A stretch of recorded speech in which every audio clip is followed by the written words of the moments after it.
Hashtags for artists. Are you making a simple mistake that is meaning your content reaches less people? That's what we're going to talk about in this video.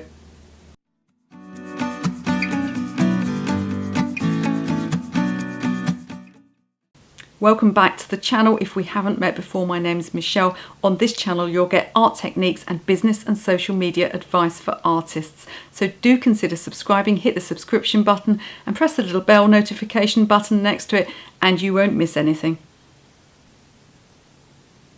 So we've all got used to hashtags in recent years, but they've kind of evolved, haven't they? So they used to be just a way of helping people to find your content, and now they've also become this way of kind of making jokes and ironically sort of embroidering your sentences. And we've all done it. You know, I've been on Facebook and I've said, oh, that cat of mine, he's always leaving, he comes, he goes, hashtag cat hotel.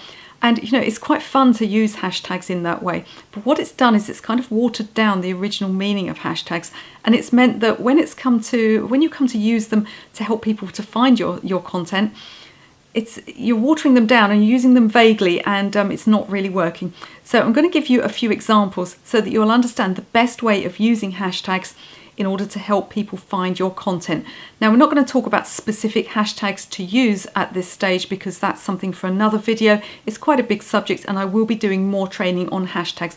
But for this video, I want you to concentrate on the idea of using specific hashtags and not vague ones. So before you write a hashtag on one of your social media posts, I want you to ask yourself two questions. Question one, is anyone searching for this hashtag? And question two, are they looking for my content?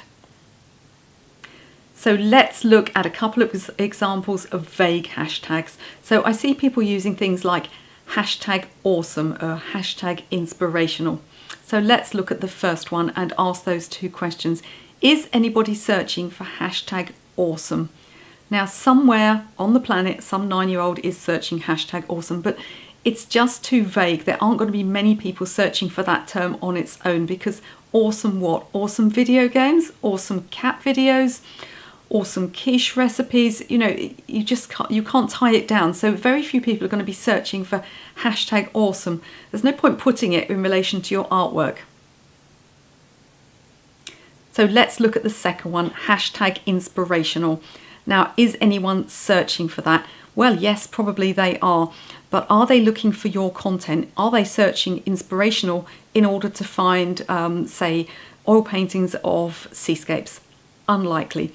If they're searching hashtag inspirational, they're probably looking for quotes to put on their Instagram page, or maybe they're researchers, maybe they're looking for a Robin Sharma book, something like that. Robin Sharma's great, but you know, they're not looking for artwork. So using hashtag inspirational, it might attract people, but they're not going to be your customers. They're not going to be the right people.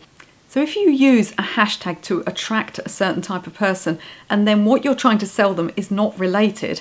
For instance, if you use the hashtag Donald Trump's speech, because there'd been a big speech in the White House and there's a lot of people talking about it. You know, every time Donald Trump opens his mouth, 30,000 people on Twitter have a huge meltdown, whether they support him or whether they are against him.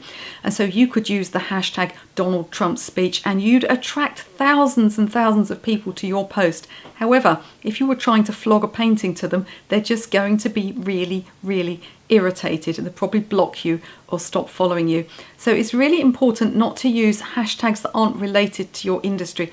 And by using things like hashtag inspirational, you're just attracting people who aren't naturally your customers.